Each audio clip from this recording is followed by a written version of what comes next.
नमस्कार. पुन्हा आपलं सर्वांचं स्वागत आहे 6 जानेवारी 2021चा लोकसत्ता न्यूजपेपर डिस्कशनमध्ये. हा 6 जानेवारीचा भाग दुसरा आहे. दुसऱ्या भागचं आपण डिस्कशन सुरू करूया. तर आपल्यासाठी जी महत्त्वाची न्यूज आहे ती आहे बर्ड फ्लू रोखण्यासाठी केरळमध्ये कोंबड्यांची कत्तल. मध्य प्रदेशातील इंदूर येथे 155 कावळे मृतावस्थेत आढळले असून त्यांना H5N8 बर्ड फ्लूची लागण झाल्याचे स्पष्ट झाले आहेत. ओके, तर आपल्यासाठी महत्त्वाचं काय? आपल्यासाठी महत्त्वाचे फ्लू. तर आपण पटापट त्याला रिवाईज करून घेऊया. सर्वात पहिली गोष्ट, फ्लू जे आहे ते व्हायरसमुळे होतो. ओके, आणि त्याच्यामुळे जे सिम्पटम्स असतात तर काय काय, तर आपलं डोकं दुखते, ताप येतो किंवा नाक गळायला लागतं. ओके, घसा खराब होतो, मसल पेन होते, कफ येते किंवा खासी येते आणि थकल्यासारखं आपल्याला वाटतो.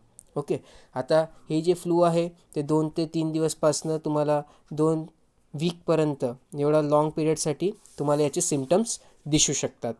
ओके, त्यानंतर लहान मुलांमध्ये जर हे फ्लू झालेलं असेल तर आपल्याला कुठल्या प्रकारचे आजार बघायला भेटतात, तर त्यांना डायरिया होतं किंवा व्हॉमिटिंग होते. ओके, आणि त्यालाच आपण स्टमक फ्लू किंवा 24 आवर फ्लूसुद्धा म्हणतो. आता फ्लूमध्ये ABCD असे 4 टाईप्स आहेत. ए सर्वात जास्त बघायला भेटतो, डी ह्युमन्समध्ये व्हायचे चान्सेस खूप जास्त कमी आहेत. ओके, आणि पोटेन्शियल आहे पण होत नाही डीमध्ये. आणि बी आणि सी जे आहे ते एकदम त्यांचा जो प्रमाण आहे ते सुद्धा खूप जास्त कमी आहे. ओके, आता ए विषयी जर आपण बात करायला घेतलो, एक मिनटं, ए नंतर बघूया. याआधी आपल्याला 3 पॅन्डेमिक झाले आहेत आपल्या इथे. ओके, आणि पॅन्डेमिक जे आहे ते डिक्लेअर करतो कोण बरं, तर जागतिक आरोग्य संघटना WHO जे आहे ते एखादा डिझीज हा पॅन्डेमिक आहे का नाही ते घोषित करते. ओके, आणि 20वी सदीमध्ये आपल्याला 3 जे पॅन्डेमिक आहेत त्यांच्या समोर जावं लागलेलं आहे. आता ते कुठले कुठले आहे ते बघून घेऊ आपण. तर सर्वात पहिलं आहे स्पॅनिश इन्फ्लुएन्झा, जे 1918मध्ये आला होता.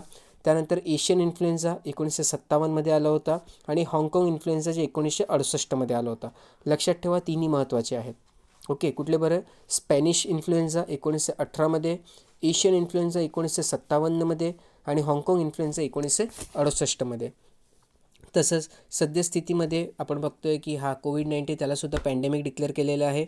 आणि 21वी सदीमध्ये पहिल्यांदा जे पॅन्डेमिक डिक्लेअर केलं होतं ते होतं H1N1. ओके, H1N1 म्हणजे काय, तर स्वाईन फ्लू. कधी आला होता, तर जून 2009मध्ये त्याला आपण डिक्लेअर केलं होतं काय बरं, पॅन्डेमिक. ते ॲनिमल्स जसे की पिग झाले म्हणजे डुक्कर, त्यानंतर हॉर्सेस आणि बर्ड्स यांना इफेक्ट करतो. ओके, आता एखादा व्हायरसने एखादी व्यक्ती प्रभावित आहे का नाही ते आपण कसं काय समजतं आपल्याला, तर आपल्याला त्यासाठी टेस्टिंग करावं लागते. कुठली बरी? RT-PCR testing. ठीक आहे, reverse transcription polymerase chain reaction. Reverse ट्रान्स्क्रिप्शनच्या माध्यमातून आपण काय करतो, तर लक्षात घ्या, इन्फ्लुएन्झा कॉज करणारे जे व्हायरस आहेत ते RNA व्हायरस असतात. तर रिव्हर्स ट्रान्स्क्रिप्शनच्या माध्यमातून आपण RNAला DNAमध्ये कन्वर्ट करतो आणि नंतर DNAचं आपण ॲम्प्लिफिकेशन करतो आणि त्याच्या माध्यमातून आपल्याला समजते की बाबा हे जे व्हायरस आहे ते कुठल्या प्रजातीचा आहे किंवा कुठल्या स्पीसीसचे आहे करणं. ओके, कारण प्रत्येक स्पीसीसचा DNA हा वेगवेगळा असतो. आणि PCR म्हणजे पॉलिमरेज चेन रिॲक्शन याच्या माध्यमातून आपण या DNAला ॲम्प्लिफाय करतो. ओके, आणि त्यानंतर त्याची टेस्टिंग केल्यावरती आपल्याला फ्लोरोसन्स म्हणजे चमकसारखी भेटते जर तो व्हायरस त्या सॅम्पलमध्ये प्रेझेंट असेल तर. ओके, हे आपण कोविडसाठी बघितलं होतं, बरोबर? तुम्हाला लक्षात असेलच, कोविडसाठी आपण हे बघितलं अख्खी प्रोसेस आणि तेव्हा आपण हे RT-PCR डिस्कस केली आहे. डिटेलमध्ये हवी असेल तर तुम्ही आपले पास्टचे जे व्हिडिओज आहेत ते एकदा रेफर करू शकतात. ओके, त्यानंतर आता आपण बघणार आहोत काय बरं, तर आता इन्फ्लुएन्झा ए विषयी माहिती घेणार आहोत. इन्फ्लुएन्झा एचे टाईप्स बघून घ्या. इन्फ्लुएन्झा एचे कुठले कुठले टाईप आहे? सर्वात पहिला H1N1 ज्याला आपण स्वाईन फ्लू म्हणतो. ठीक आहे, स्पॅनिश फ्लू किंवा स्वाईन फ्लू जे म्हणायचं ते म्हणा, दोन्ही एकच आहे, H1N1. आता हे जे नंबर्स आहेत ना ते बेसिकली स्पीसीज आहे, ते इन्फ्लुएन्झा एमध्ये टाईप्स आहेत. ओके, आणि सध्या आपण सांगितलं की H5N8. आता तुम्ही म्हणतील की बाबा H5N1 आहे हा बर्ड फ्लू करतो, मग इथे तर H5N8सुद्धा बर्ड फ्लू सांगितलं आहे. हां, तर हे ट्रेन आहे ना, टाईप आहे. ओके, इन्फ्लुएन्झा एचा टाईप आहे H5N8 आणि H5N1, दोघांमुळेही बर्ड फ्लू होऊ शकतो. ओके, आणि सद्यस्थितीमध्ये H5N8 ही जी स्पीसीज आहे त्याच्यामुळे राजस्थानमध्ये बर्ड फ्लूचा संसर्ग झालेला आहे.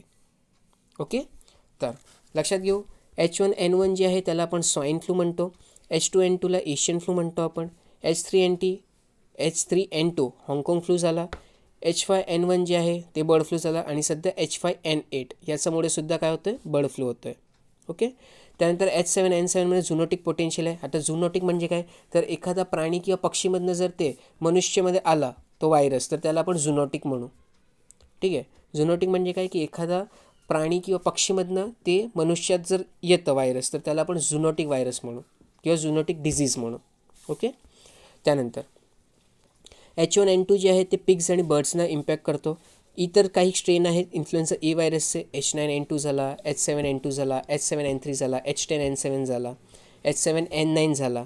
ओके. आणि H6N1 झाला. H6N1चं एक स्पेशालिटी काय आहे, की ज्यांना आधी इन्फ्लुएन्झा ए होऊन गेलेला आहे आणि जे त्यातनं रिकवर झालेत त्यांनाच फक्त हा H6N1 होऊ शकतो. ओके. त्यानंतर आपण इन्फ्लुएन्झा बी विषयी माहिती घेऊ. इन्फ्लुएन्झा ए एवढा ताकदवर इन्फ्लुएन्झा बी नाही आहे. ओके. इन्फ्लुएन्झा बी जो आहे तो 2 to 3 टाइम्स इन्फ्लुएन्झा एपेक्षा वीक आहे. ओके. आणि मोस्टली हा जो इन्फ्लुएन्झा बी आहे तो आपल्याला कोणामध्ये बघायला भेटतो, तर जे आपले ह्युमन्स झाले, सील्स झाले आणि फॅरेट्स झाले. ओके. यांच्यामध्येच आपल्याला इन्फ्लुएन्झा बी हा बघायला भेटतो. त्यानंतर इन्फ्लुएन्झा सीसुद्धा इन्फ्लुएन्झा ए एवढा पोटेन्शियल ठेवत नाही. ठीक आहे. म्हणजे इन्फ्लुएन्झा सीमुळे पण खूप कमी लोक जे आहेत ते इन्फेक्टेड होतात. ओके. आणि इन्फ्लुएन्झा सी जो आहे तो ह्युमन्स झाले, डॉग्स झाले, पिग्स झाले यांना फक्त अफेक्ट करतो. ओके. यांच्यामध्ये फक्त तो डिझीज कॉज करू शकतो. त्यानंतर इन्फ्लुएन्झा डी बघतो आपण. इन्फ्लुएन्झा डी जे आहे तो ह्युमनमध्ये जे डिझीज आहे ते फैलवण्यासाठी त्याच्यामध्ये पोटेन्शियल आहे, परंतु नॉर्मली तो ह्युमन्सना होत नाही. ओके. पोटेन्शियल आहे पण इन्फ्लुएन्झा डी हा ह्युमन्सना होत नाही. ओके. हे लक्षात ठेवा. आता ABCD हे जे व्हायरस आहे त्याची नॉर्मल साईज काय, तर 80 to 120 नॅनोमीटर. ओके. इम्पॉर्टंट आहे. हे जे व्हायरस आहे इन्फ्लुएन्झा त्याची साईज किती आहे, त्याचं बेसिकली डायामीटर बघतो आपण. ओके. डायामीटर जो आहे तो किती आहे, तर ते 80 ते 120 नॅनोमीटर एवढं आहे. ओके. आणि ते एलेप्टिकल इन शेप आहे. कुठला शेप आहे त्यांचा एलेप्टिकल शेप आहे. ओके. हा सर्कल झाला. अशाच सर्कलला दोन्ही बाजूने थोडंसं असं आपण हे केलं, स्क्वीज केला तर तो इलेप्टिकल होतो. ओके. स्ट्रेस केला तर तो इलेप्टिकल होतो. ओके. त्यानंतर SARS-CoV-2 ज्याला आपण COVID-19 म्हणतो आहे, तर त्याची साईज किती आहे ते सुद्धा लक्षात ठेवा. 50 to 200 नॅनोमीटर एवढी आहे. ओके. नेक्स्ट आपल्याला national centre for disease control याच्याविषयी माहिती घ्यायची आहे.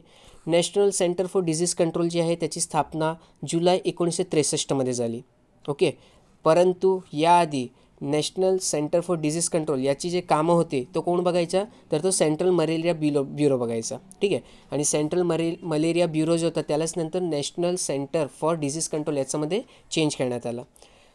सेंट्रल मलेरिया ब्युरो जे आहे त्याची स्थापना कसौली हिमाचल प्रदेश येथे 1909 झाली. ठीक आहे. त्याला नंतर रिनेम करण्यात आला काय बरं, म्हणजे त्याचं नाव चेंज करण्यात आला malaria institute of India 1938. Okay. आणि पुन्हा त्याला 1963 रिनेम करण्यात आला काय बरं, NICD national institute of communicable disease. Okay. आणि शेवटी त्याचं नाव पुन्हा चेंज केलं काय बरं, national centre for disease control. Okay. त्याचे सध्या किती बरं, तर 8 ब्रांचेस आहेत.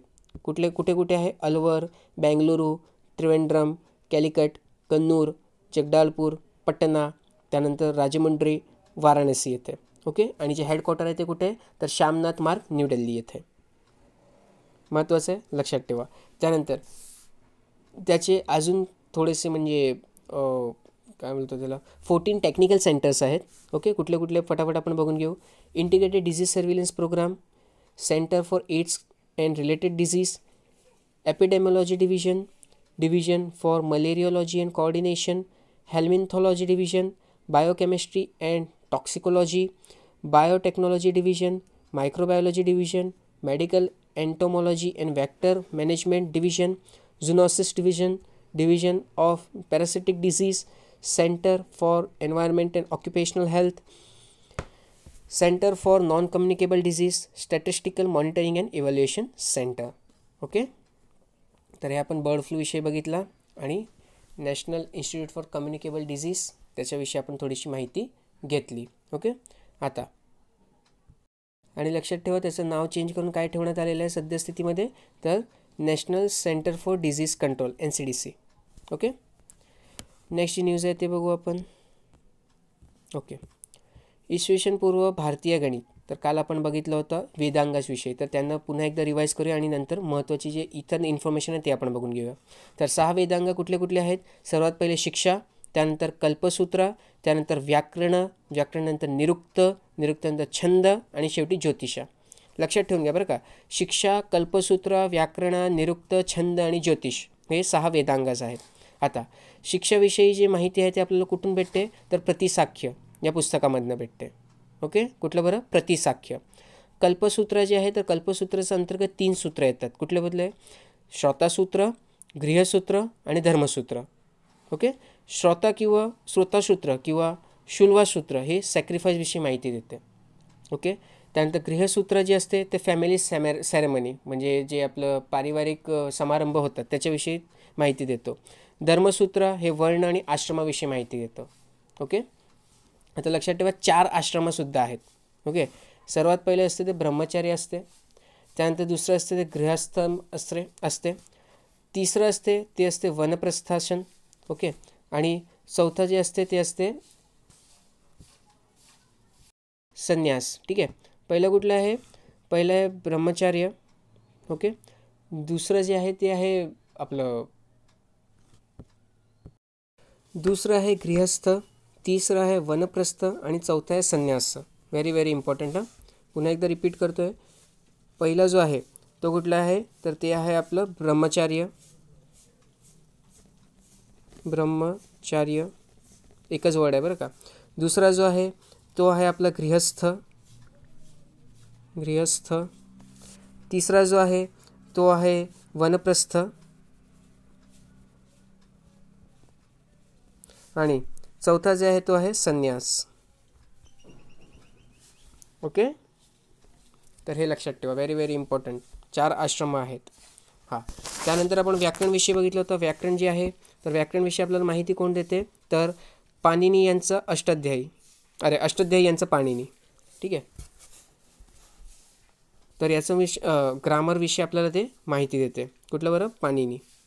ओके, त्यानंतर चौथा आहे तो आहे निरुक्त. निरुक्त म्हणजे काय होतं? ॲटिमॉलॉजी. याच्यामध्ये बेसिकली काय होतं तर आपल्याला जे काही वेदासमध्ये डिफिकल्ट वर्ड आहे, ओके, तर त्याचं मिनिंग वगैरे सांगण्यात आलेलं आहे. एका प्रकारे डिक्शनरी आहे ही. ओके, एका प्रकारे काय आहे? डिक्शनरी आहे. त्यानंतर 5वं आपण बघितलं होतं छंद. तर छंदविषयी आपल्याला माहिती कोण देते? तर पिंगाळं जे आहे त्यांचं छंदसूत्र हे पुस्तक. ओके, आणि आता आपल्याला लेखामध्ये याच्याविषयी माहिती दिली गेली आहे. 6वा जे आहे ते ज्योतिष म्हणजे ॲस्ट्रॉनॉमी. तर ॲस्ट्रॉनॉमीविषयी माहिती हे लगडमुनी यांची वेदांग ज्योतिषा या पुस्तकामधनं भेटते. ओके, खूप जास्त महत्त्वाचं, लक्षात ठेवा ही गोष्ट. त्यानंतर आता आपला काय लिहिलं गेलं आहे लेखामध्ये ते बघून घेऊ. तर लगडाचार्यांचा वेदांग ज्योतिषमध्ये इसवीसन पूर्व 1350 खगोलशास्त्राच्या मदतीने केलेले कालगणनेचे गणित आढळते. प्राचीन भारतात गणित हे प्रामुख्याने ज्योतिर्गणित किंवा खगोलगणित मानले जाई. आकाशस्थ ज्योतींचा म्हणजे सूर्य, चंद्र, ग्रह, नक्षत्रे यांच्या निरीक्षणांनी व गणिताने अभ्यास करण्याचे शास्त्र म्हणजे ज्योतिषशास्त्र असा अर्थ अभिप्रेत होता. गणित हा शब्द भारतीय भाषेमध्ये गण म्हणजेच मोजणे या धातूपासून आला आहे. छांदोग्य उपनिषदात गणिताला राशीविद्या असा शब्द आहे. ओके, बौद्ध ग्रंथ विनय पिटकामध्ये मुद्रा, गणन आणि संख्यान असे गणिताचे 3 प्रकार दिले आहेत. मुद्रा या शब्दाने बोटांनी केली जाणारी बेरीज वजाबाकीसारखे सोपे आकडेमोड, गणन शब्दाने अधिक मोठ्या संख्याची आकडेमोड आणि संख्यान या शब्दाने व्यावहारिक अंकगणितातील प्रश्न सोडवणे अभिप्रेत होते. याच काळातील पिंगलाचार्यांचा छंदसूत्रात संयोग म्हणजे कॉम्बिनेटोरिक्स या शाखेचा उगम आढळतो. इसवीसन पूर्व सुमारे 800 ते 200 या काळात रचलेली बौधायन, मानव, आपस्तंभ, कात्यायन इत्यादी शुल्बसूत्रे हे गणिताचा लिखित पुरावा देणारे महत्त्वाचे ग्रंथ आहे. हा खूप जास्त महत्त्वाचा आहे का. याच्यावरती डायरेक्ट प्रश्न तुम्हाला हिस्ट्री या सेक्शनमध्ये येऊ शकतो. ओके, तर याला अंडर एस्टिमेट न करता याचे नोट्स बनवून ठेवा. पुढची जी न्यूज आहे ती आहे 14 परदेशी नागरिकांना भारतीय नागरिकत्व. आता आपल्यासाठी महत्त्वाचं नागरिकत्व. ओके, तर आपण नागरिकत्वाविषयी माहिती घेऊ. तर सध्या आपल्या संविधानामध्ये कलम 5 ते 11 याच्यामध्ये सिटिझनशिप म्हणजेच नागरिकत्व याच्याविषयी माहिती दिली गेली आहे. आता कलम 5 ते 11 काय ते आपण बघून घेऊ, पण त्याआधी लक्षात घ्या 26 नोव्हेंबर 1949 या रोजी जेव्हा आपण आपलं संविधानाला अडॉप्ट केला तेव्हापासून कलम म्हणजे स्पेसिफिक कलम्स होते. ओके, ते तेव्हापासून अस्तित्वात होते. आता कुठले कुठले कलम आहे मी लिहितो आहे, तुम्ही सुद्धा इथे लिहून घ्या. तर कलम 5, 6, 7, 8, 9. ओके, त्यानंतर 324, 366, 367, 379, 380, 388, 391, 392, 393. ठीक आहे, एवढे जे कलम आहे ते तेव्हापासून अस्तित्वात आले. आणि इतर जे कलम होते, ओके, कलम 60 पण आहे इथे. ओके, 60सुद्धा होता. त्यानंतर इतर जे कलम होती ते आपलं म्हणजे 26 जानेवारी 1950 पासून अस्तित्वात आली. परंतु 26 नोव्हेंबर 1949 जेव्हा आपण आपला कॉन्स्टिट्यूशनला ॲडॉप्ट केला तेव्हापासून ही सर्व जे कलम आहेत ते अस्तित्वात आलेले होते. मग तुम्हाला प्रश्न येऊ शकतो कलम 5 हे 26 नोव्हेंबरपासूनच अस्तित्वात आहे, तर उत्तर आहे हो, खरोखर आहे. बरोबर, सर्व लक्षात ठेवा, खूप जास्त महत्त्वाचे आहेत कलम. 5, 6, 7, 8, 9, कलम 60, 324, 366, 67, 379, 380, 88, 391 म्हणजे 388, 391, 392, 393. Very very important. ओके, त्यानंतर कलम 5मध्ये काय सांगण्यात आलेलं आहे, तर कलम 5मध्ये सांगण्यात आलेलं आहे की जेव्हापासून कॉन्स्टिट्यूशन अस्तित्वात आलं म्हणजे जेव्हापासून संविधान अस्तित्वात आलं तेव्हापासून कुठल्या व्यक्तींना भारताचं नागरिकत्व मिळेल. ओके, काय बरं की कॉन्स्टिट्यूशन जेव्हापासून अस्तित्वात आलं म्हणजे 26 नोव्हेंबर 1949 तेव्हापासून कुठली अशी व्यक्ती आहे ज्यांना भारताचं नागरिकत्व मिळेल. ओके, तर त्याच्यामध्ये भारतामध्ये जन्म घेणारी व्यक्ती, भारतामध्ये म्हणजे ओके भारतामध्ये ज्यांचे पॅरेंट्स म्हणजे माता किंवा पिता, ओके, दोघांपैकी एकाचा जन्म जर भारतामध्ये झाला असेल तर तशा व्यक्तींना सुद्धा आपण भारताचं नागरिकत्व देणार आहोत. ओके, तर कलम 5 अंतर्गत लक्षात ठेवा अशी व्यक्ती ज्यांचा जन्म भारतात झालेला आहे, अशी भारतात जन्मलेली व्यक्ती ज्यांचे पॅरेंट्स, ओके, म्हणजे माता किंवा पिता हे भारताचे म्हणजे त्यांचा जन्मसुद्धा भारतात झालेला आहे. ओके, किंवा तिसरी अशी व्यक्ती की कॉन्स्टिट्यूशन अस्तित्वात येण्याचा 5 वर्ष आधीपासून ते भारतामध्ये राहत आहेत. Very important. कलम 5मध्ये काय सांगण्यात आलेलं आहे की कॉन्स्टिट्यूशन अस्तित्वात येईल तेव्हा कुठल्या व्यक्तींना नागरिकत्व मिळेल, तर त्याच्यामध्ये पहिलं जे आहे ज्यांचा जन्म भारतात होईल, ओके, किंवा ज्यांचा जन्म भारतात झालेला आहे. दुसरं अशी व्यक्ती की ज्यांचा जन्म भारतात झालेला आहे परंतु त्यांचे माता किंवा पिता यांचा जन्मसुद्धा भारतात झालेला आहे, तर अशा व्यक्तींना आम्ही भारताचं नागरिकत्व देऊ.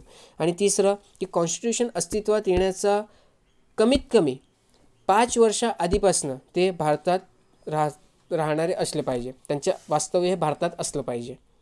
ओके, तर अशा व्यक्तींना आपण कलम 5च्या अंतर्गत हे नागरिकत्व प्रोव्हाइड करू. त्यानंतर कलम 6मध्ये काय सांगण्यात आलेलं आहे, कलम 6मध्ये सांगण्यात आलेलं आहे की एखादी व्यक्ती आधी पाकिस्तानमध्ये राहत होती आणि तिथून त्यांनी इंडियामध्ये मायग्रेट केला. ठीक आहे, तर अशा व्यक्तींना केव्हा नागरिकत्व देण्यात येईल ते कलम 6मध्ये लिहिण्यात आलेलं आहे.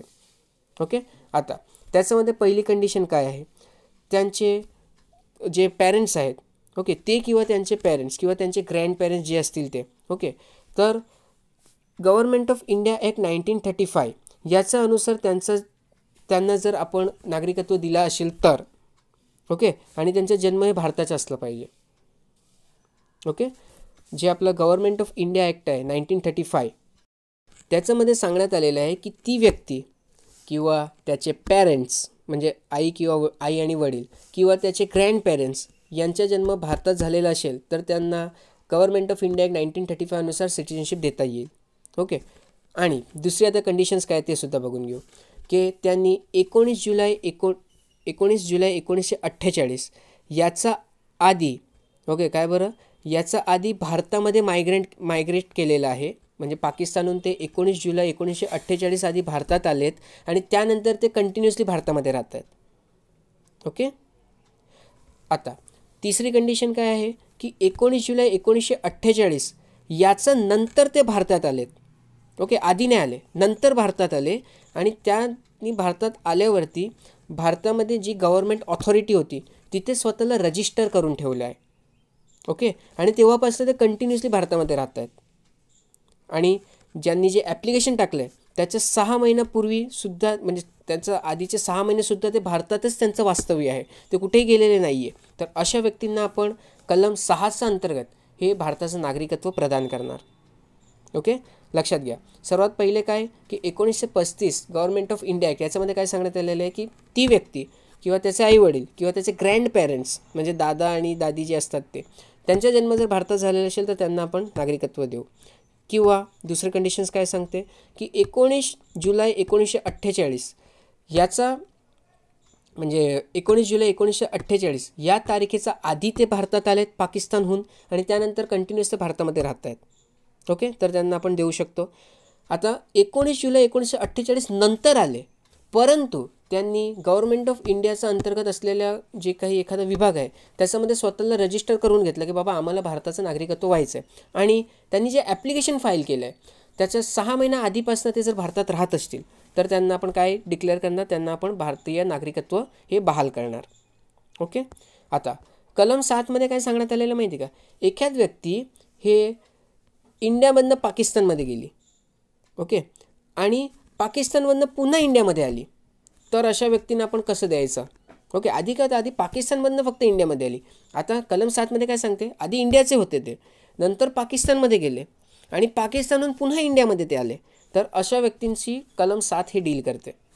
ओके, आणि त्यांना काय सांगण्यात आलेलं आहे की 1 मार्च 1947 याचा आधी जर तुम्ही आलेले असतील, ओके, तर आम्ही तुम्हाला बहाल करू काय बरं, भारताचं नागरिकत्व. ओके, लक्षात घ्या. थोडंसं इथे एक करेक्शन आहे की 1 मार्च 1947, ओके, या तारखेनंतर तुम्ही पाकिस्तानमध्ये गेले, तुम्ही मायग्रेट झाले कुठे, पाकिस्तानमध्ये, त्यानंतर तुम्ही पुन्हा भारतामध्ये आले. ओके, 1 मार्च 1947 या तारीखनंतर तुम्ही पाकिस्तानमध्ये गेले आणि नंतर तुम्ही पुन्हा भारतामध्ये आले आणि त्यानंतर तुम्ही भारतामध्ये वास्तव्य करतायत, तर त्यांना सिटिझनशिप कशी द्यायची हे कलम 7च्या अंतर्गत लिहिलं गेलं आहे.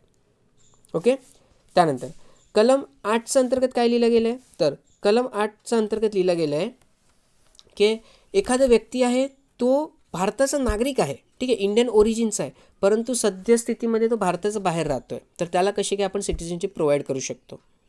ओके, आता त्यानंतर कलम 9 येते. ओके, कलम 9मध्ये आपल्याला एक मोठा ॲक्टर लक्षात ठेवायचा आहे. ओके, तर कलम 9साठी तुम्ही लक्षात ठेवू शकतात अक्षय कुमार. ओके, अक्षय कुमार सद्यस्थितीमध्ये भले भारतीय इंडस्ट्रीमध्ये काम करतो आहे, परंतु तो कॅनडाचा नागरिक आहे, लक्षात ठेवा. ठीक आहे, त्याच्याकडे कॅनडाचा पासपोर्ट आहे आणि तो कॅनडाचं नागरिकत्व ठेवतो आहे. आता कलम 9मध्ये काय सांगण्यात आलेलं आहे की एखाद्या व्यक्तीने जर इतर कुठल्याही कंट्रीची किंवा इतर कुठल्याही देशाची हे नागरिकत्व स्वीकारलं असेल तर त्याचा भारताचा जो नागरिकत्व आहे तो संपुष्टात येईल. ठीक आहे, लक्षात ठेवा. एखाद्या व्यक्तीने जर इतर कुठल्याही देशाचं नागरिकत्व स्वीकारलं असेल तर त्याचा भारताचं जे नागरिकत्व आहे ते संपुष्टात येईल. ओके, कलम 10मध्ये काय सांगण्यात आलेलं आहे की कुठलाही व्यक्ती हा जर इंडियन सिटिझन असेल तर त्याची सिटिझनशिप हा कंटिन्यूस राहणार. ओके, त्याला कुठेही थांबवली जाणार नाही. कलम 11मध्ये काय सांगण्यात आले आहे, कलम 11मध्ये सांगण्यात आलेलं आहे की सिटिझनशिप याच्याशी कुठल्याही प्रकारचे जर कायदे असतील रिलेटेड तर ते कायदे करण्याचा अधिकार फक्त आणि फक्त पार्लमेंटला आहे. ओके, तर हे आपण बघितलं कलम 5 ते कलम 11. कलम 5मध्ये काय सांगण्यात आलं की कॉन्स्टिट्यूशन जेव्हापासून अस्तित्वात आलं आहे तेव्हापासून कुठल्या व्यक्ती आहेत ज्यांना आपण भारतीय नागरिकत्व बहाल करणार आहोत. कलम 6मध्ये सांगण्यात आलेलं आहे की पाकिस्तानहून जर एखादा व्यक्ती भारतामध्ये आलेला आहे तर त्याला कसं काय आपल्याला सिटिझनशिप देता येईल. त्यानंतर कलम 7मध्ये काय सांगण्यात आलं की एखादा व्यक्ती भारतामध्ये होता परंतु तो 1 मार्च 1947 नंतर पाकिस्तानमध्ये गेला आणि त्यानंतर पुन्हा भारतामध्ये आला, तर अशा व्यक्तीला कशी काय आपण नागरिकत्व देऊ शकतो. कलम 8मध्ये सांगण्यात आलेलं आहे की एखादी व्यक्ती आहे जो एम्प्लॉयमेंट झाला किंवा लग्न वगैरे झाला किंवा एज्युकेशन झाला या विषयाहून बाहेर आहे, ओके, परंतु तो इंडियन ओरिजिनचा आहे, तर त्याला कसं काय आपण हे सिटिझनशिप बहाल करू शकतो. कलम 9मध्ये किंवा कलम 9मध्ये सांगण्यात आलेलं आहे. आपल्याला कोणाला लक्षात ठेवायचं कलम 9साठी, तर आपले अक्षय कुमार. ठीक आहे, आपले म्हणजे सध्या कॅनडाचे. त्यानंतर कलम 10मध्ये कोणाला लक्षात ठेवायचं, तर कलम 10मध्ये सांगण्यात आलेलं आहे ज्यांना सिटिझनशिप भेटलेली आहे त्यांची सिटिझनशिप कंटिन्यू राहणार आहे. ओके, ते कुठल्याही प्रकारे बरखास्त केली जाणार नाही. कलम 11मध्ये सिटिझनशिप हा विषयावरती जर कायदे करायचे असेल तर तो अधिकार पार्लमेंटकडे आहे. ओके, आता एक महत्त्वाचं आहे की मग सिटिझनशिप अक्वायर कसं करणार आपण. ठीक आहे, तर सिटिझनशिप अक्वायर कशी करायची याच्याविषयी माहिती जी आहे ना ते सिटिझनशिप ॲक्ट 1955मध्ये लिहिलेलं आहे. ओके, सिटिझनशिप कशी एखाद्या व्यक्तीला देता येईल किंवा त्याच्याकडनं काढून घेता येईल ही सर्व माहिती जी आहे ते सिटिझनशिप ॲक्ट 1955मध्ये लिहिलेलं आहे. ओके, आणि त्याला आपण त्याच्यामध्ये अमेंडमेंट करतच असतो. तर सद्यस्थितीमध्ये 1986मध्ये अमेंडमेंट झाली, 1992मध्ये अमेंडमेंट झाली, 2003मध्ये आणि सध्या 2005मध्ये त्याचं एक शेवटची अमेंडमेंट केली गेली होती. ओके, तसंच सध्या आपण बघतो आहे की 2019मध्ये सुद्धा याचं अमेंडमेंट करण्यात आलेली आहे. ओके, काय आहे ते आपण डिस्कस केलेलंच आहे की अफगाणिस्तान, बांगलादेश आणि पाकिस्तान इथून जे काही व्यक्ती भारतामध्ये येत आहेत त्यांच्यासाठी विशेष आपण सवलती देणार आहोत. ओके, तर ती अमेंडमेंट सद्यस्थितीमध्ये करण्यात आलेली आहे. आता सिटिझनशिप ॲक्ट 1955 जे आहे त्याच्यामध्ये काय काय प्रोव्हिजन आहे ते आपण बघून घेऊ. तर लक्षात घ्या की सिटिझनशिप ॲक्ट 1955 जे आहे त्याच्या माध्यमातून आपण कुठल्या प्रकारे हे सिटिझनशिप देऊ शकतो. ओके, सर्वात आधी तर आपण बघितलं की कॉन्स्टिट्यूशन स्टार्ट झाला तेव्हापासून कुठल्या व्यक्ती आहे त्यांना आपण हे सिटिझनशिप देता येतील. त्यानंतर बर्थ, डिसेंट म्हणजे वंशावळ. ठीक आहे, वंशपासून आपण राहतो आहे तसे. त्यानंतर रजिस्ट्रेशन, न्यूट्रलायझेशन किंवा नॅचरलायझेशन आणि इनकॉर्पोरेशन ऑफ टेरिटरी हे 6 माध्यम आहेत ज्याच्याहून आपण एखाद्या व्यक्तीला भारताची नागरिकत्व देऊ शकतो. Very very important. 6 लक्षात ठेवा. Commencement of the constitution, birth, descent, registration, naturalisation आणि incorporation of the territory. Okay, आता लक्षात घ्या पहिला प्रोव्हिजन काय आहे की जेव्हापासून कॉन्स्टिट्यूशन अस्तित्वात आला म्हणजे 26 नोव्हेंबर 1949 त्यानंतर म्हणजे तेव्हापासून भारतामध्ये जी लोक राहत आहेत ओके त्यांना आपण काय करणार, त्यांना आपण सिटिझनशिप देणार. Okay, people who domicile in India as on 26 November 1949 तर त्या सर्वांना आपण भारतीय नागरिकत्व देणार आहेत. त्यानंतर जी व्यक्ती 26 जानेवारी 1950 ते 1 जुलै 1987 याचा दरम्यान भारतामध्ये ज्या व्यक्तीचा जन्म झाला आहे त्याला आपण भारतीय नागरिकत्व बहाल करणार. अशी व्यक्ती ज्यांचा जन्म 1 जुलै 1987 याचा नंतर आणि 3 डिसेंबर 2004 याचा आधी झाला असेल आणि ही व्यक्तीचे दोन्हीही पॅरेंट्स ओके म्हणजे आई आणि वडील हे दोन्हीही जर भारतीय सिटिझन असतील तर त्यांनासुद्धा आपण भारतीय नागरिकत्व बहाल करणार. ओके, अशी व्यक्ती की ज्यांचं जन्म हे 3 डिसेंबर 2004 नंतर झालेलं आहे ओके आणि त्यांचे काय म्हणतात त्याला पॅरेंट्स ओके म्हणजे आई किंवा वडील हे दोन्ही भारतीय नागरिक असले पाहिजे. ओके, काय सांगितलं बरं बघा, ज्यांचा जन्म 26 जानेवारी 1950 ते 1 जुलै 1987 याच्यामध्ये झाला त्यांना डायरेक्टली भारतीय नागरिकत्व बहाल केलं जाईल. ओके, त्यानंतर ज्यांचा जन्म 1 जुलै 1987 ते 3 डिसेंबर 2004 याच्या दरम्यान झालं असेल तर दोघांपैकी एक पॅरेंट ओके आई किंवा वडील हे भारतीय असले पाहिजे. ठीक आहे, त्यानंतर ज्यांचा जन्म 3 डिसेंबर 2004 नंतर झालेला आहे त्यांचे दोन्हीही पॅरेंट्स म्हणजे आई आणि वडील हे भारतीय नागरिक असले पाहिजे. ओके, किंवा एक भारतीय नागरिक असतील आणि दुसरं हे जे म्हणतात ना इलिगल मायग्रंट नसेल म्हणजे लीगल मायग्रंट असेल ओके तर अशा व्यक्तींनासुद्धा आपण इंडियन सिटिझनशिप देऊ शकतो. ठीक आहे, त्यानंतर फॉरेन डिप्लोमॅट जे असतात म्हणजे जे बाहेर देशातून आपल्या इथे कामकाजासाठी येतात त्यांच्या मुलांना हे भारतीय नागरिकत्व मिळत नाही. ओके, हे लक्षात ठेवा.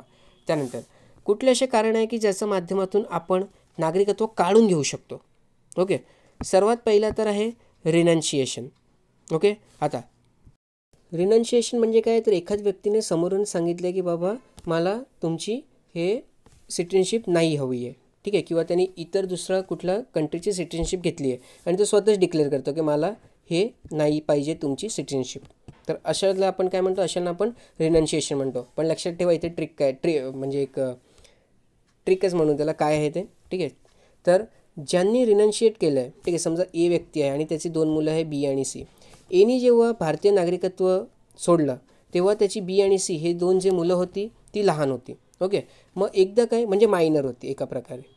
ओके, 18 वर्षापेक्षा कमी होती. मग एकदा काही ते स्वतःचं वयात आले, म्हणजे 18 वर्षापेक्षा जास्त झाले, तर त्यानंतर हे बी आणि सी हे इंडियन सिटिझनशिपसाठी अप्लाय करू शकतात. ओके, ते इंडियन सिटिझनशिपसाठी अप्लाय करू शकतात, हे लक्षात ठेवा. ओके, आणि त्यांना इंडियन सिटिझनशिप भेटूसुद्धा शकते पटकन, जास्त त्याला टाईम लागत नाही.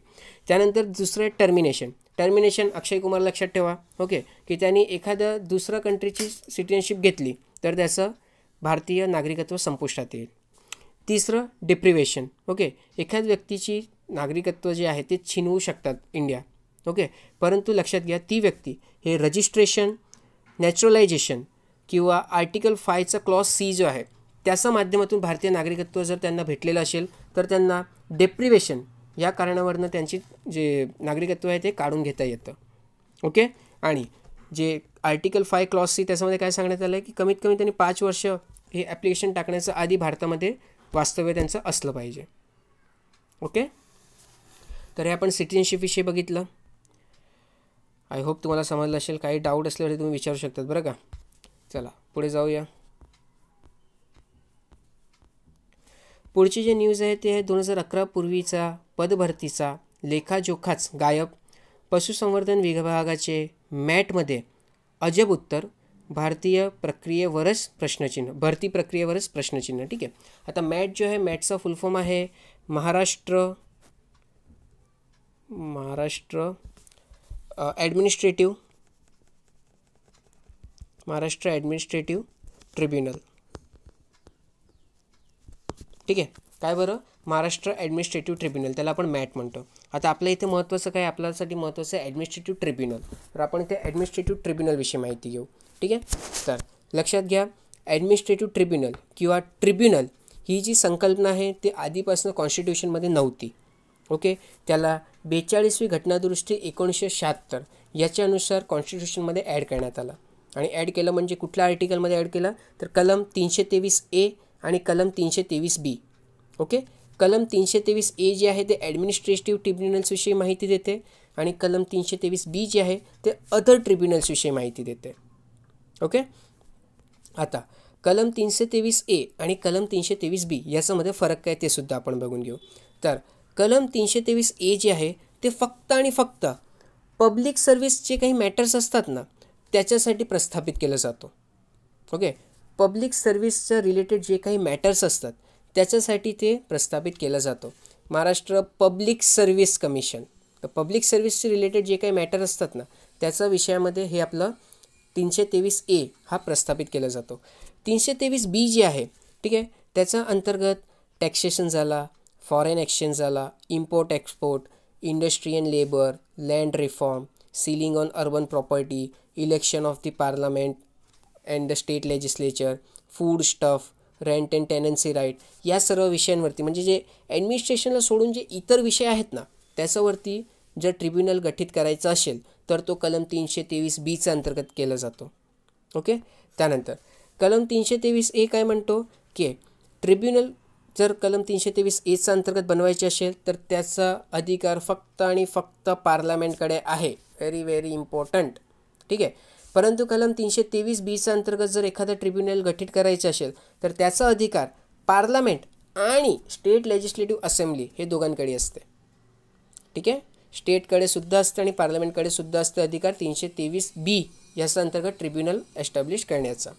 ओके, त्यानंतर 323A जे आहे त्याच्या अंतर्गत सांगण्यात आलेलं आहे की केंद्रासाठी एक, ठीक आहे, 323Aच्या अंतर्गत सांगण्यात आलेलं आहे की केंद्रासाठी एक आणि प्रत्येक राज्यासाठी एक किंवा 2 किंवा त्यापेक्षा अधिक राज्यासाठी एक हा ॲडमिनिस्ट्रेटिव्ह ट्रिब्युनल असणार आहे. ओके, आणि कलम 323Bच्या अंतर्गत काय सांगण्यात आला, अदर जेवढे काही मॅटर्स आहेत ओके त्यांच्यासाठी आपण कलम 323Bच्या अंतर्गत हे ट्रिब्युनल एस्टॅब्लिश करू शकतो आहे. ओके, आणि इथे 323Aच्या अंतर्गत हेरार्की हा नसणार आहे. ठीक आहे, जसं आपण lower court, high court, supreme court असे काय हेरार्की असते ना तशी हेरार्की इथे नसणार आहे. ओके, आता ॲडमिनिस्ट्रेटिव्ह ट्रिब्युनलविषयी स्पेसिफिक माहिती घेऊ. तर ॲडमिनिस्ट्रेटिव्ह ट्रिब्युनल जे आहे ते ॲडमिनिस्ट्रेटिव्ह ट्रिब्युनल ॲक्ट 1985 याचा अनुसार काम करतो. ओके, आणि त्याच्यानुसार त्याची स्थापनासुद्धा केली जाते. ॲक्ट लक्षात ठेवा, ॲडमिनिस्ट्रेटिव्ह ट्रिब्युनल ॲक्ट 1985 आणि ओरिजिन कुठे आहे तर ओरिजिन कलम 323A अंतर्गत आहे. ओके, त्यानंतर आपण बघितलं होतं की ॲडमिनिस्ट्रेटिव्ह ट्रिब्युनल्स जे आहेत ते पब्लिक सर्व्हिस हे जे काही विषय आहेत त्याच्यावरती फक्त ते लक्ष घालतात. ओके, आता पब्लिक सर्व्हिस याच्यामध्ये कुठले कुठले विषय येतात तर ते सुद्धा लक्षात घ्या. एखाद्या व्यक्तीचा रिक्रुटमेंट करायचं आहे आपल्याला, MPSC म्हणतो ना, MPSC काय आहे तर बेसिकली एक रिक्रुटमेंट एजन्सी आहे. तर एखाद्या व्यक्तीचं रिक्रुटमेंट करायचं आहे, त्याची सर्व्हिस कंडिशन डिसाईड करायची आहे किंवा त्याची सर्व्हिस कंडिशन डिसाईड केल्यानंतर त्याच्यावरती कुठल्या प्रकारे हनन झालेलं आहे तर तो स्वतःचं जे काही मॅटर आहे ते या ॲडमिनिस्ट्रेटिव्ह ट्रिब्युनलकडे घेऊन जातो. ओके, तर पब्लिक सर्व्हिस आणि त्याची जे पोस्ट आहे त्या रिलेटेड कुठलेही अफेअर्स असतील, मग ते युनियनचे असू द्या किंवा स्टेटचे असू द्या, ते सर्व ॲडमिनिस्ट्रेटिव्ह ट्रिब्युनलकडे जातात. ओके, ॲडमिनिस्ट्रेटिव्ह ट्रिब्युनल ॲक्ट 1985 जे आहे त्याच्यामध्ये 3 प्रकारचे ट्रिब्युनलविषयी माहिती दिली गेली आहे. पहिलं जे असते त्याला आपण सेंट्रल ॲडमिनिस्ट्रेटिव्ह ट्रिब्युनल म्हणतो. ओके, आणि ते सेंट्रल गव्हर्नमेंट प्रस्थापित करते. ओके, तसंच आता माहीत आहे आपल्याला की 323A अंतर्गत जे काही ट्रिब्युनल्स प्रस्थापित होणार आहेत ते कोण करणार आहे, ते फक्त आणि फक्त सेंट्रल गव्हर्नमेंट करणार आहे. ठीक आहे, स्टेटचा अधिकार इथे नसतो, हे लक्षात ठेवा. तर 323च्या अंतर्गत सेंट्रल गव्हर्नमेंटसाठी एक ट्रिब्युनल असणार आहे आणि त्याला आपण सेंट्रल ॲडमिनिस्ट्रेटिव्ह ट्रिब्युनल म्हणू. तसंच सेंट्रल गव्हर्नमेंट स्टेटचा बिहाफमध्ये म्हणजे स्टेटच्या वतीने सुद्धा हे ॲडमिनिस्ट्रेटिव्ह ट्रिब्युनल जे आहे ते प्रस्थापित करू शकते. ओके, तसंच 2 किंवा 2पेक्षा अधिक स्टेट्सने जर रिक्वेस्ट केली की बाबा आमच्यासाठी एक जॉईंट ॲडमिनिस्ट्रेटिव्ह ट्रिब्युनल असलं पाहिजे तर ते सुद्धा हे सेंट्रल गव्हर्नमेंट प्रस्थापित करून देते. ओके, आता माहिती घेऊया सेंट्रल ॲडमिनिस्ट्रेटिव्ह ट्रिब्युनलविषयी. ओके, तर लक्षात घ्या, सेंट्रल ॲडमिनिस्ट्रेटिव्ह ट्रिब्युनल जे आहे ते फक्त आणि फक्त सेंट्रल गव्हर्नमेंटचा अंतर्गत येणारी मॅटर्सच बघतो. ठीक आहे, मग ते सेंट्रल गव्हर्नमेंटची टेरिटरी असू द्या, युनियन टेरिटरी असू द्या किंवा इतर लोकल गव्हर्नमेंट असू द्या जे की सेंट्रल गव्हर्नमेंटच्या मध्ये येते. ओके, किंवा गव्हर्नमेंट ऑफ इंडियाच्या मध्ये येते, तर त्याच्या विरोधात कुठलेही जर आपल्याकडे तक्रार वगैरे आली तर त्याच्यावरती सेंट्रल ॲडमिनिस्ट्रेशन ट्रिब्युनल जे आहे ते लक्ष घालते. सेंट्रल ॲडमिनिस्ट्रेटिव्ह ट्रिब्युनल जे आहे त्याची स्थापना 1 नोव्हेंबर 1985 रोजी झाली. सद्यस्थितीमध्ये त्याची 17 ब्रांचेस आहेत. 15 ब्रांचेस जे आहे ते हायकोर्ट जिथे जिथे बसते तिथे ते असते आणि इतर 2 जे आहेत ते जयपूर आणि लखनौ हे एक्स्ट्रा 2 ठिकाणी आहे. ठीक आहे, 15 ब्रांचेस हायकोर्ट जिथे जिथे स्थानपण असते तिथे तिथे त्यांची ब्रांचेस असते. ओके, त्यानंतर ट्रिब्युनलमध्ये एक चेअरमन असतात, एक व्हाईस चेअरमन असतात आणि मेंबर्स असतात. मेंबर्स जे असतात ते ज्युडिशियल ॲज वेल एज ॲडमिनिस्ट्रेटिव्ह या फील्डमधनं ते येतात. ओके, त्यानंतर जर तुम्हाला सेंट्रल ॲडमिनिस्ट्रेटिव्ह ट्रिब्युनलचा जे काही वर्डिक्ट आलं आहे तुम्ही जर त्याच्याने समाधान नसतील तर तुम्ही त्याच्या विरोधात अपील फाईल करू शकतात. कुठे बरं तर हायकोर्टचे जे डिव्हिजनल बेंच असतात ना तिथे. ओके, अपील कुठे फाईल करता येते तर हायकोर्टचे जे डिव्हिजनल बेंच असतात तिथे ती अपील फाईल करता येते. ओके, आता नेक्स्ट बात करू आपण स्टेट ॲडमिनिस्ट्रेटिव्ह ट्रिब्युनलची. स्टेट ॲडमिनिस्ट्रेटिव्ह ट्रिब्युनल जे आहे त्याला कलम 323B याचा अंतर्गत ठेवण्यात आलेला आहे. ओके, आणि स्टेटना अधिकार देण्यात आलेला आहे, म्हणजे स्टेट लेजिस्लेचरना अधिकार देण्यात आलेला आहे की ते अशा प्रकारे ट्रिब्युनल्स जे आहेत त्यांना प्रस्थापित करू शकतात. ओके, त्यानंतर कुठले कुठले विषय असतील तर टॅक्स रिलेटेड कुठलेही विषय असू शकतात किंवा कलम 31A याचा अंतर्गत जे लँड रिफॉर्म सुचवण्यात आलेलं आहे मग त्याचा रिलेटेड कुठले विषय असेल तर ते सुद्धा स्टेट ॲडमिनिस्ट्रेटिव्ह ट्रिब्युनल याच्यामध्ये डील केले जातात. ओके, कॅरेक्टरिस्टिक्स बघून घ्या ॲडमिनिस्ट्रेशन ट्रिब्युनलचा. तर लक्षात ठेवा ॲडमिनिस्ट्रेटिव्ह ट्रिब्युनल्स जे आहेत ते स्टॅच्यूटने आलेत. ओके, ॲडमिनिस्ट्रेटिव्ह ट्रिब्युनल ॲक्ट आपण बघितलं होतं तर त्याच्या माध्यमातून हे ॲडमिनिस्ट्रेटिव्ह ट्रिब्युनल जे आहे ते बनवण्यात आलेले आहेत. ओके, त्यानंतर ॲडमिनिस्ट्रेटिव्ह ट्रिब्युनल जे आहेत ते कॉशी ज्युडिशियल इन नेचर असतात, म्हणजे ज्युडिशरी सारखे पण ज्युडिशरी नाही. ठीक आहे, त्यांना म्हणजे लवादा वगैरे द्यायचा किंवा निर्णय द्यायचा अधिकार असतो पण ते ज्युडिशरी नाही, ही गोष्टसुद्धा आपल्याला लक्षात ठेवायची आहे. ओके, त्यानंतर जे आपलं ॲडमिनिस्ट्रेटिव्ह ट्रिब्युनल्स आहेत ओके ते आपलं प्रिन्सिपल ऑफ नॅशनल जस्टिस याच्याशी बाइंडिंग असतात, म्हणजे त्यांच्यावरती कुठल्या प्रकारे हे बर्डन नाही आहे की त्यांना जे कोर्ट म्हणजे काय बोलतात ते प्रोसिजर ऑफ कोर्ट आहे ते फॉलो करणे नाही, ते नॅशनल जस्टिसचं प्रिन्सिपल फॉलो करतात. ठीक आहे, ते ओपन असतात, फेअर असतात आणि इम्पार्शियल असतात. ओके, आणि त्यांना तसं वागलंसुद्धा पाहिजे. त्यानंतर ॲडमिनिस्ट्रेटिव्ह ट्रिब्युनल जे आहे ते आपण बघितलं की procedure and evidence prescribe by civil procedure किंवा सिव्हिल प्रोसिजर कोर्ट ओके. तर याचे जे काही नियम वगैरे आहेत ते फॉलो करत नाही, ते नॅचरल जस्टिसचा प्रिन्सिपल फॉलो करतात. ओके. तर हे आपण कॅरेक्टरिस्टिक्स बघितले. थोडा जास्त झालं आहे पण ठीक आहे. ओके. तर आपण इथे ट्रिब्युनलविषयी माहिती घेतली आहे. त्यानंतर थोडीशी माहिती आपण घेऊ कोर्ट ऑफ लॉ आणि ट्रिब्युनल याच्यामध्ये फरक काय त्याच्याविषयी जाणून घेऊया. ओके. तर कोर्ट ऑफ लॉ जे आहे ते पार्ट आहे ट्रेडिशनल आपली ज्युडिशियल सिस्टम जे आहे ते, ज्याच्यामध्ये आपण लोअर कोर्ट येते, हाय कोर्ट येते आणि सुप्रीम कोर्ट येतं. ओके. आणि आपण बघितलं की ट्रिब्युनल जे आहे ते स्टॅच्यूटने म्हणजेच कायद्याने फॉर्म झालेत. ओके. ते आधी काही कॉन्स्टिट्यूशनचा भागसुद्धा नव्हते. त्यानंतर जे कोर्ट ऑफ लॉ आहे ते सूट ऑफ सिव्हिल नेचर जे असतात, ओके, ते फॉलो करतात. म्हणजे त्यांच्याकडे ज्युडिशियल पॉवर असते आणि सिव्हिल केसेस जे हँडल करण्यासाठी त्यांना जे पॉवर दिली गेली, किंवा आपण जे म्हणतो आहे की कोर्ट ऑफ सिव्हिल प्रोसिजर जे आहे, ओके, ते फॉलो करतात. इथे असं काही नाही. ट्रिब्युनल जे आहे ते काय आहे, कॉशी ज्युडिशियल बॉडी आहे आणि ते नॅचरल जस्टिसचा प्रोसेस जी आहे ती फॉलो करतात. ओके. त्यानंतर कोर्ट ऑफ लॉ जे आहे ते ज्युडिशरी ते म्हणजे इंडिपेंडेंट आहे एक्झिक्युटिव्हपासनं, परंतु ट्रिब्युनलमध्ये असं नाही आहे. कारण आपण बघितलं की ट्रिब्युनलमध्ये जे मेंबर असणार आहे ते ज्युडिशरी ॲज वेल ॲज एक्झिक्युटिव्ह दोन्ही साईडने येतात. ओके. म्हणून काय म्हटलं आपण की ट्रिब्युनल जे आहे ते एक्झिक्युटिव्हपासनं इंडिपेंडेंट आहे असं नाही आहे. ओके. त्यानंतर आपण कोर्ट ऑफ लॉ जे असतात म्हणजे ऑफिसर जे आहे कोर्ट ऑफ लॉमध्ये, ओके, त्यांना प्रॉपरली ट्रेनिंग दिलेली असते. ट्रिब्युनलमध्ये प्रॉपर ट्रेनिंग नसते. आता ॲडमिनिस्ट्रेटिव्ह फील्डमधनं जी लोकं येतात त्यांना काय ट्रेनिंग देणार ज्युडिशरीची. ठीक आहे. त्यानंतर कोर्ट ऑफ लॉमध्ये जे काही जज असतात ते इम्पार्शियल असतात. ट्रिब्युनलमध्ये ते इम्पार्शियल असतील असं ठरवता येत नाही. ठीक आहे. ते पार्शियलसुद्धा असू शकतात किंवा एखादा पार्टीने स्वतःचे मेंबर निवडूनसुद्धा ट्रिब्युनलमध्ये ते पाठवतात, कारण ॲडमिनिस्ट्रेटिव्ह आहे ते काही होऊ शकते करणं. ओके. त्यानंतर ते कोर्ट ऑफ लॉ हे फॉलो करते.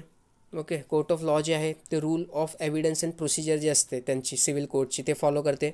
इथे असं काही नाही. इथे नॅचरल जस्टिसचा प्रिन्सिपल जे आहे ते फॉलो केलं जातो. ओके. त्यानंतर कोर्ट ऑफ लॉ जे आहे ते वायर्स ऑफ अ लेजिस्लेशन याला फॉलो करते. आता वायर्स ऑफ द लेजिस्लेशन म्हणजे काय, तर ते कायद्यामध्ये सुद्धा चेंजेस आणू शकतात. ठीक आहे. कायद्यामध्ये सुद्धा चेंजेस आणू शकतात. त्यांना वाटतं की हा कायदा जे आहे ते लोकांच्या हितासाठी नाही आहे, तर ते एखाद्या कायद्याला नल अँड वॉइड, काय बरं, नल अँड वॉइड डिक्लेअर करू शकतात. कोण बरं, कोर्ट ऑफ लॉ. ट्रिब्युनलकडे अशी ताकद नाही आहे. ठीक आहे. ट्रिब्युनलचं काही करू शकत नाही. ओके. तर हे आपण डिफरन्स बघितला कशाविषयी, कोर्ट ऑफ लॉ आणि ट्रिब्युनलविषयी. आता आज एक खूप महत्त्वाचा दिवस आहे. ठीक आहे. मराठी पत्रकाराचे जनक आचार्य बाळशास्त्री जांभेकर, ज्यांनी पहिल्यांदा मराठी भाषेतील दर्पण हे एक काय म्हणतात न्यूजपेपर पब्लिश केला होता. ठीक आहे. तर त्यांचा जन्मानिमित्त आपण पत्रकार दिन साजरा करतो. तर लक्षात ठेवा 6 जानेवारी 1812. ठीक आहे. 6 जानेवारी 1812 हा बाळशास्त्री जांभेकर यांचा जन्मदिवस असतो. ओके. आणि त्यांचा पहिला मराठी न्यूजपेपर कुठला, तर ते दर्पण. ओके. आणि हा दिवस आपण 6 जानेवारी पत्रकार दिवस म्हणून साजरा करतो. तर ही होती आजची न्यूजपेपर डिस्कशन. आजची जे डिस्कशन आहे ते खूप लेंदी आहे आणि 2 सेक्शन्समध्ये त्याला डिवाईड केली गेली आहे. तर दोन्ही बघा, नोट्स काढा, काही डाऊट असल्यावरती कमेंट सेक्शनमध्ये मेन्शन करा. ठीक आहे.